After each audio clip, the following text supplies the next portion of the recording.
Hello, everyone. I'm Brian Carrington, and you're listening to Call Talk for September 17th, 2014. And today's topic is call center law. Now, if you're listening live, I'd like to invite you to be a part of the show and ask questions. It's real easy. Here's how you can do it. You can either email me or call in. The email would be brian@benchmarkportal.com, spelled out BRIAN @benchmarkportal.com. Or if you're listening on the phone or close to one, you can call in at 347-857-3117, and then press the number 1 on your phone to let me know that you got a question, and I can get you in. Again, that number real quick is 347-857-3117.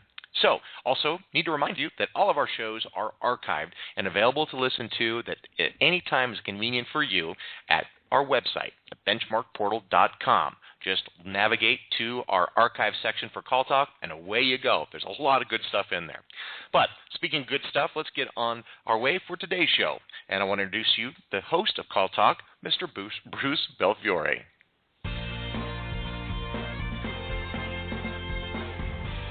Well, thank you very much, Brian. It's great to be back, and welcome back to Call Talk, everyone. Today's topic, as Brian mentioned, is call center law. And I'm joined by my esteemed colleague, Amy Novak, who will help me grill our guests on items regarding legal issues in the call center. How are you doing today, Amy? I'm doing well, Bruce. Thank you. Okay. We should have a lot of fun today, huh? Yes. Cannot wait to grill Adam. Welcome, Adam. Okay. Nice to be grilled. Yes, you will be grilled on high heat. So Adam Losey is our esteemed guest today, and really happy to be welcoming him. Adam, I hope you're happy to be here as well. It's my pleasure. Thanks so much for having me, and it sure beats being in court today. Okay. Well, we'll see if we can put you under deposition anyway.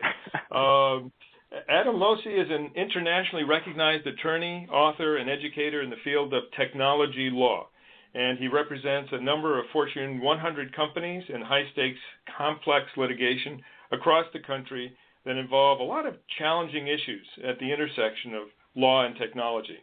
And in addition to his litigation practice, Adam routinely advises clients, large and small, on a variety of sophisticated information security, incident response, privacy, electronic discovery, and data management matters, all of which really do touch very much on the call center area. Adam is a member of the New York, Florida, and District of Columbia bars.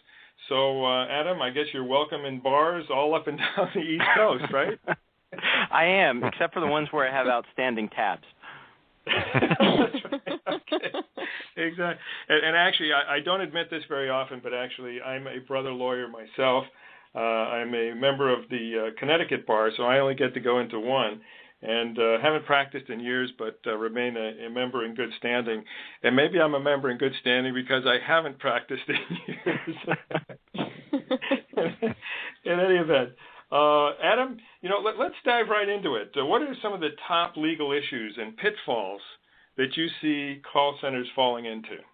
Well, it's interesting because, in my very flattering bio that you read, a lot of those issues at the intersection of law and technology arise when representing call centers.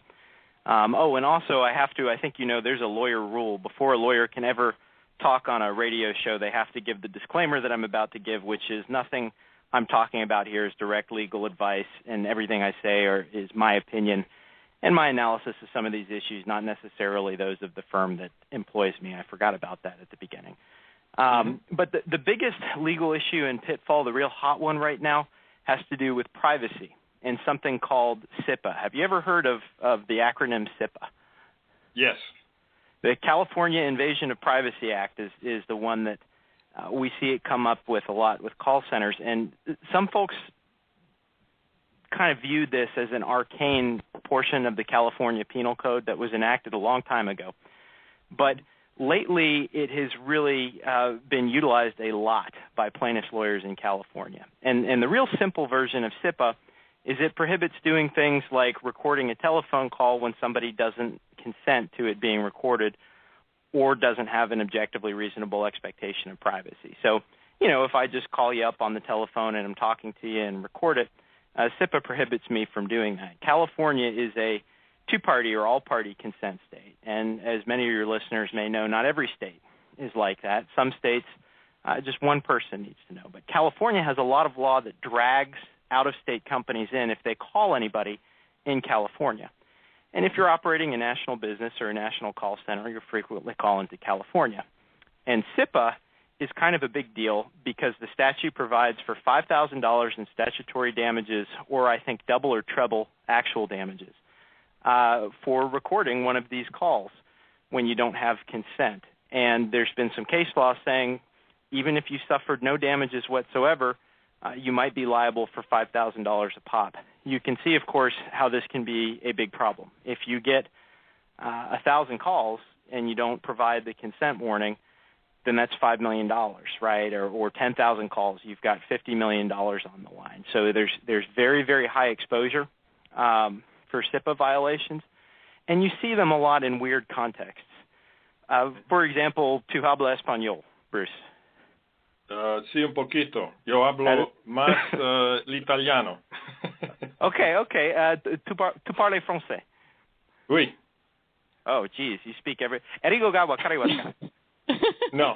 Okay, all right. So we've got a language that you don't speak. So if I play a consent message to you in Japanese, and it's the typical, this call may be monitored or recorded for quality control services, and you stay on the line, if it's in Japanese, have you really consented, right? And the same can happen frequently in United States-based call centers where you have an English language consent message, but then you have folks calling in that speak Spanish or Japanese or other languages, a lot of times with outgoing call systems. And this is something you kind of get used to representing call centers. There can sometimes be a disconnect between the actual IT functions, what's actually happening with the call recording, and what management or other folks may think is happening. Like a lot of systems will record incoming and outgoing calls when you've got a consent message that's only being played for incoming calls, and nobody may know that until somebody sues. And so, it's huge damages. It's a very, very popular lawsuit for plaintiffs' lawyers to bring in California because, again, big statutory damages, typically a lot of money at stake. So that's the number one hot legal issue and pitfall I see more than anything else.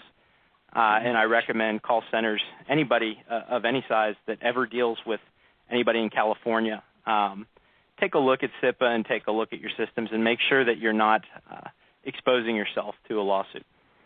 Well, I think that's really important, and you used the word disconnect there, which sort of sounded a little funny in this context, but actually, it's no laughing matter. You're absolutely right, and I think what our listeners need to think about is that even if you're not in California, if you're taking calls from California, if you're making calls to California, or another state that may pick up the same legislation and do the same thing. Even if you're calling from Canada, or you're dealing from Canada but dealing with Californians, then you have to keep this in mind because it could come around and bite you.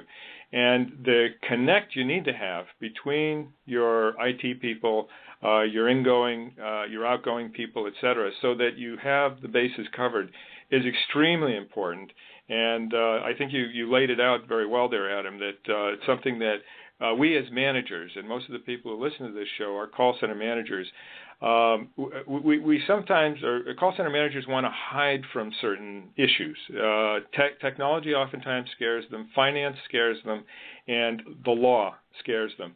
And one of the things that we try to do through this program and through other things we do is, some tough love messages, which are, you really do need to understand this. It's important to your job and for the benefit of your company that you do understand it. So thank you very much for laying that out. Are there other states also that seem to be getting on this bandwagon at this point? Sure. Look, Florida actually has a similar law with a much lower statutory damages cap. I think it's $1,000. Illinois was a two-party consent state. Now there is no law in Illinois on recording other than the general one-party federal law because of a weird Illinois Supreme Court decision. But a lot of states are two-party consent and are moving towards this, and I can tell you as a privacy practitioner, the general trend nationally is more and more legislation on privacy on the state level that penalizes people for making mistakes.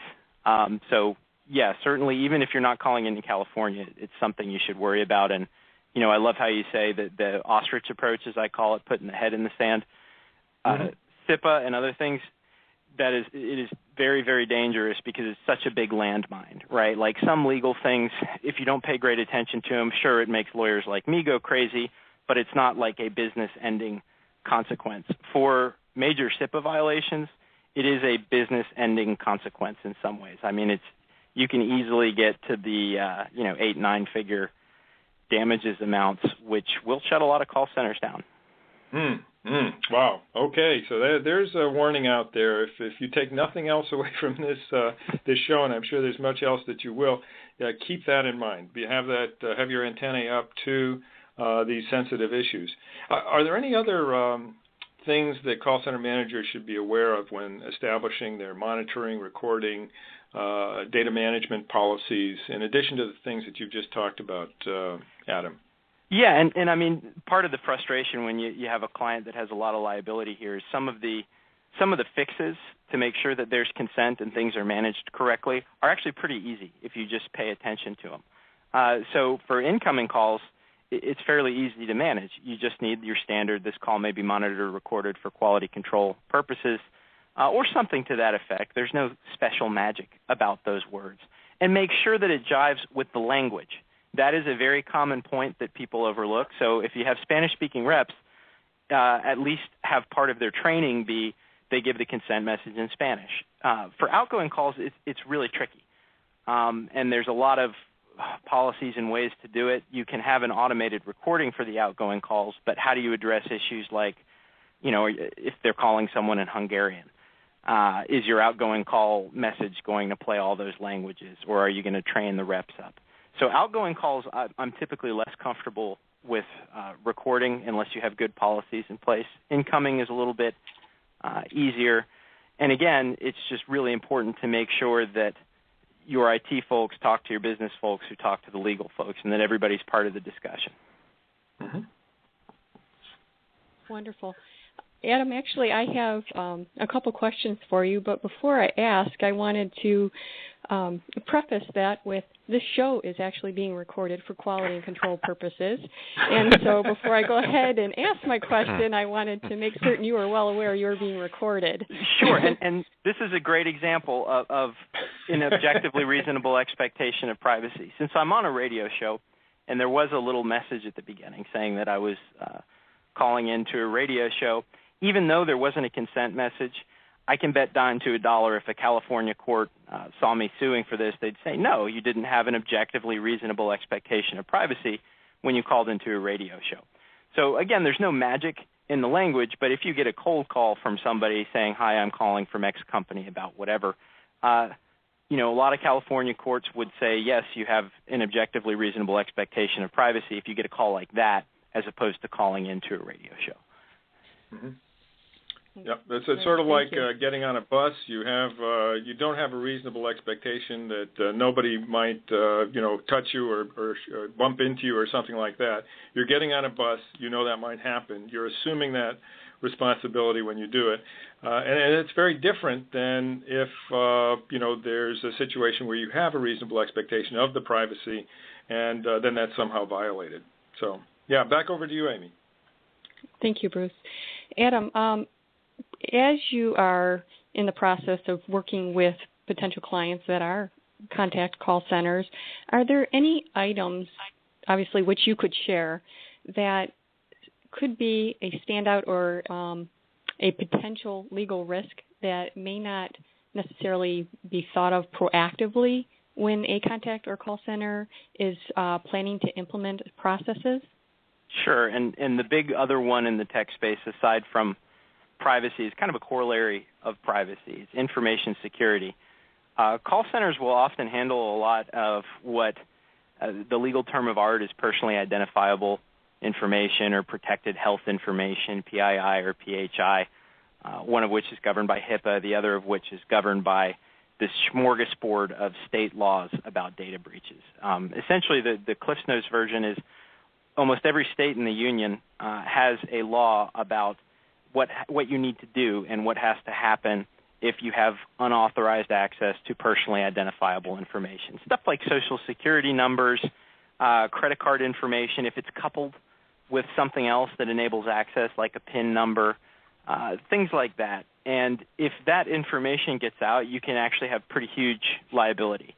Not necessarily only to the consumers and customers, but the process of going through the breach notification is really expensive, and so is the process of breach remediation, meaning, you typically hire a lawyer like me to help with the legal issues. You hire an IT or crisis management group to come in and help you fix the breach. Frequently, honestly, in the context of call centers, it can often be an employee that has, taken credit card numbers or done something like this, a bad egg, so to speak, rather than an actual penetration through cyber intrusion, actually what you think of as true hacking. And another common thing is social engineering. Somebody is somehow able to trick a call center operative into giving out personally identifiable information or other information. The way that you can handle that's pretty basic and pretty intuitive, one of which is training, right? I mean, that's how you prevent social engineering. You let people know what to expect, and you prevent them from giving out the information. 2 is simply limiting what you store and what you have. There are, I was in a situation before, a call center specifically made sure that the call center did not manage any personally identifiable information. They didn't want any of it because they didn't want the liability for keeping it safe. And they tokenized things, meaning, you could take Social Security numbers or credit card numbers and turn them into an alphanumeric prefix, a bunch of numbers and letters that are actually unrelated to the original credit card number, and it's called tokenization is the process in which you do that. So you can do things to prevent it, but even then, something a lot of call centers and a lot of businesses do is get what is typically called cyber risk insurance, where a lot of insurance companies will provide insurance to pay the cost of remediation, the cost of notification, all kinds of things like that. And what should trigger this a lot for a lot of call centers, frankly, having negotiated some of these contracts, if you're using an outside call center and you're giving them personally identifiable information or health information, or they're managing something sensitive, a common demand, which some clients will not budge on, is if the call center is going to handle it, I want them to indemnify me. Meaning, if something happens at the call center, like an employee takes this information and uses it, or they have a breach, I want the call center to bear the cost associated with whatever happened at the call center, which makes sense, right? If I'm going to give you this information, if something goes wrong, I want you to pay for it. Now, indemnity in itself just kind of buys you a lawsuit a lot of times because, if I indemnify you and I say I'll pay for it, well, what if I don't have any money? So a lot of these contracts also will require the call center to have cyber risk insurance and to allow the contracting party to collect directly from the insurer as a named beneficiary, meaning you indemnify me if something goes wrong, and also you get insurance, and you name me as a beneficiary, so I know that I'm covered in the event of a breach.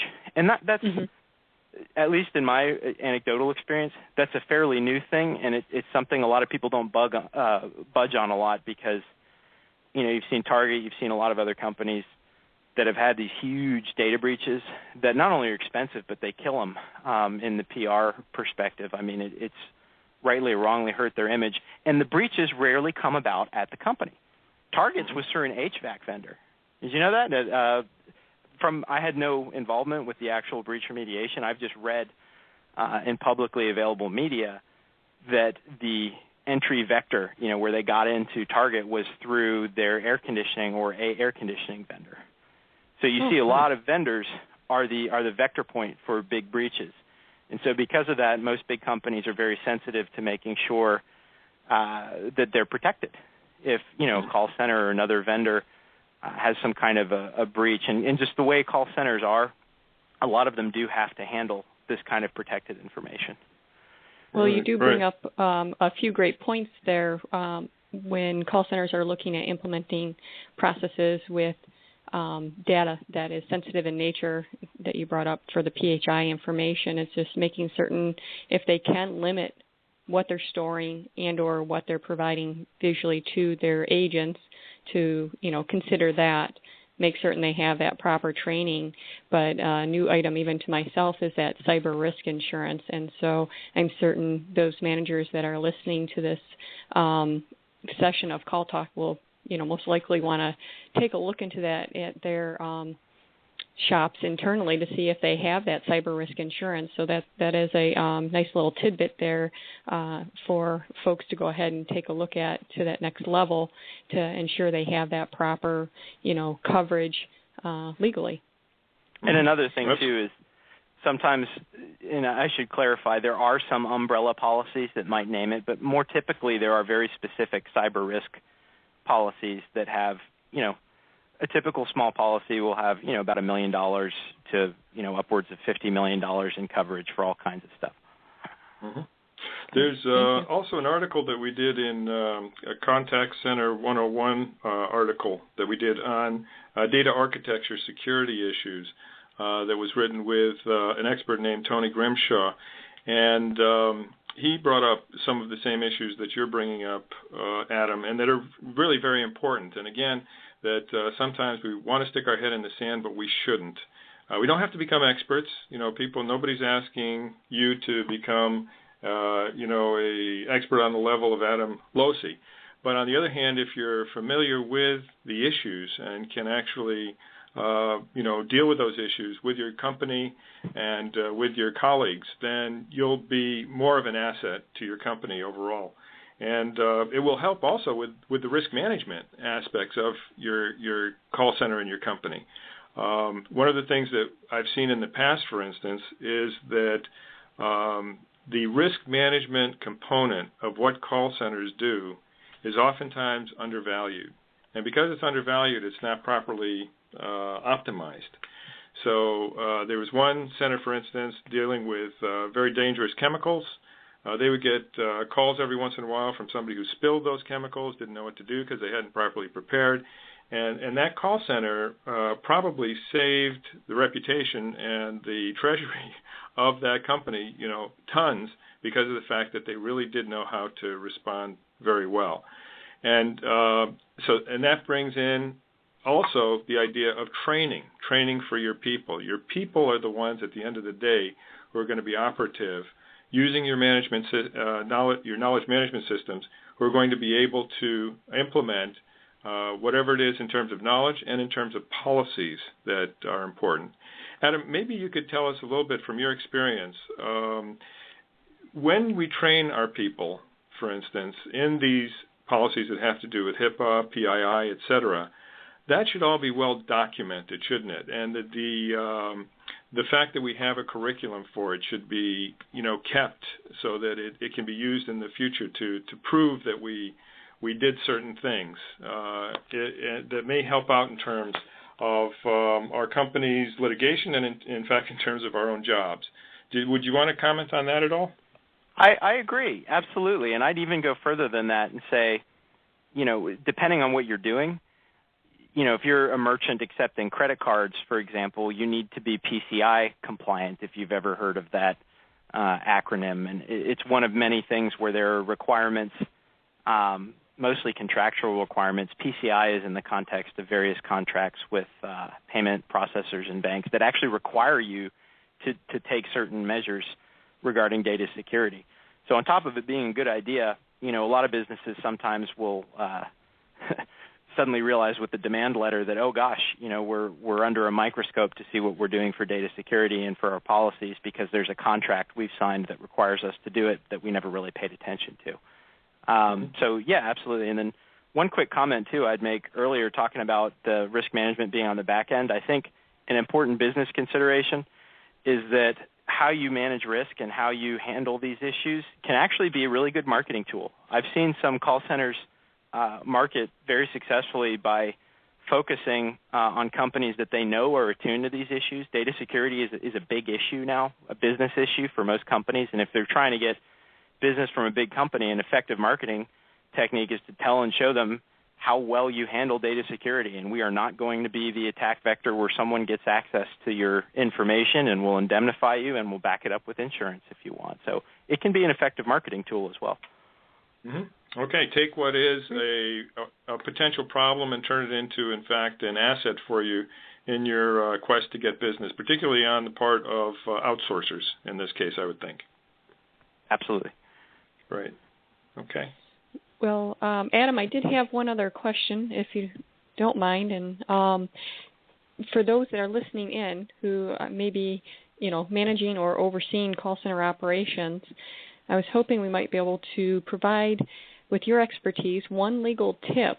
If you can summarize down to one legal tip you could provide these folks that are listening in, what would that be as it relates to overseeing a call center operation? It's so hard to choose only one, and like a typical lawyer, I have to hedge a little and say there are two that are really important, but if I had to pick one, it's be careful with your contracts and read your contracts. As mentioned before, you may have requirements in boilerplate contracts and other things that you want to be aware of, and you want to pay close attention to any contracts that you're signing. So I've seen, occasionally perhaps not having a lawyer review a contract can lead to pretty big consequences later on. So be careful with your contracts is number one, but a very close second that I haven't touched on is be wary of wage and hour laws and make sure to comply with them. And we don't have enough time to get into them in too much detail, but the Fair Labor Standards Act, minimum wage laws, things about overtime, you see a lot of litigation in that context with call centers, a whole lot of overtime litigation, a lot of things where attorney's fees are in play. And Bruce, as you know, when someone gets attorney's fees, it's a lot easier to find a lawyer to sue on your behalf. Yes. So attorney's fees are in play, sometimes double or treble damages, and even sometimes with FLSA violations, you can pierce the corporate veil of a company, meaning you can go after the owner of the company rather than a company in some situations. And I'll punt to Google on this in that if you Google fact sheet number 64, call centers, you'll get a very little document, brief, concise document from the United States Department of Labor Wage and Hour Division designed specifically for call centers to give information about the FLSA. And it's definitely worth it's a 2-page document, worth a good read. One of the more common things I see is the use of unpaid interns. While the use of unpaid interns isn't prohibited per se, it frequently you can't have an intern and not pay them anything unless these very specific conditions are met. And it's often a lot cheaper to pay an intern minimum wage than it is to deal with, potential lawsuits later on. So that's my wordy answer. No, that's good. That's a great you. answer. And actually, Brian, before we started, wasn't there one tip that you had with regard to the law? Well, yeah, it actually came in as a question from a Doc Holliday, and he asked, is it good advice that you should only break one law at a time? Doc Holliday. Well, I'll be your Huckleberry. All right. Okay, good. Well, with that, do we have any questions from the audience? I think we may have time for one or two, Brian. Yes, we do. So back to being serious here. Which, Adam, you didn't really answer the question, though, first. And we're to grill you, so come on. No, it's not okay to break the law, although I will say it's better to break less laws than more laws, certainly. I think that's a fair statement. Okay. But don't break any laws. Okay. That's my advice. All right. Okay. How much did that cost us? Nothing, because it's not legal advice. That's right. Okay. Just opinions. Okay, here's a good question. I'm serious now. From Bill, legally, how long do you have to retain call recordings? That is a great question, Jill, and it depends, which is the classic lawyer answer, but I can give some better specifics. For example, when you reasonably anticipate litigation, if somebody calls in and says, I'm suing you, there's a common law duty in the United States and in England to some extent to keep that kind of information. So anything that threatens a lawsuit or litigation, you need to hang on to that until that's resolved. There's no set time period. There's also a number of other statutory regulations regarding things like protected health information and financial information, where you might need to keep recordings for a certain period of time, ranging from 1 to 2 years to, in the case of employee medical records, for example, although this really wouldn't be a call recording, but there's a requirement that you keep employee medical records for 30 years. So there's all kinds of statutory and common law retention periods, and the typical way that most call centers handle it is they have a default retention period. So, we'll keep calls for X amount of months or X amount of weeks, and then if we need to save it for a specific reason, it'll get flagged and moved to archival storage or somewhere else. Okay, good. Looks like I've got one more we can try to sneak in here, and this one comes from Kevin. Kevin asks, what are the agents, reps, CSRs, and specialists' rights as far as it relates to telephone monitoring? Well, rights-wise, generally employees don't really have objectively reasonable expectations of privacy in workplace communications. But again, it kind of depends on the facts and the jurisdiction. Most employers, and a good thing for call centers to do, is to have employees, independent contractors, anybody whose calls are being recorded or monitored, sign something or to have something in your policy handbook where they acknowledge that. And they acknowledge, hey, if I'm using email at work or a phone at work, I don't have an expectation of privacy there. The rules can be actually a lot different in Europe and Asia. But generally here, you don't have a fundamental right or constitutional right to privacy in workplace communications. Okay. Well, great. I think we've unfortunately come to the end of our show here because of the passage of time. But Adam, really, thank you very much. This has been a great fact-filled, information-filled session, and we really appreciate you taking the time to come and join us today. My pleasure. I've had a lot of fun and enjoyed meeting everybody. Okay. Likewise. And with that, yeah. Okay, with that, Amy and I will turn it back over to Brian. All right. Thanks, you guys. And Adam, really, thank you. That was really a lot of great discussion there. So appreciate you being on the show and some of the good questions from Bruce and Amy, as always. We're going to be back again next month. I want to invite you to join us right here again. It's going to be October 15th, where we're going to talk about quality transformations, a little different topic. Also want to remind you to sign up for a free benchmark report that you can get from us here at BenchmarkPortal.com. And also make sure that you check out to see how good you're doing compared to others in the industry. That's what that benchmark report is really all about. So from all of us here at Benchmark Portal, keep those headsets steady, your fingers ready, and the law on your side. All right, this is Brian Carrington signing out. Have a great day.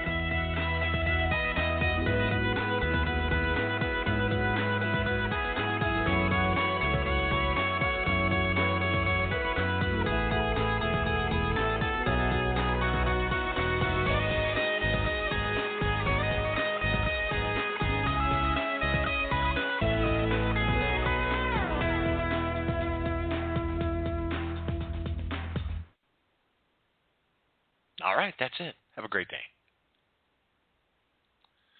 I've all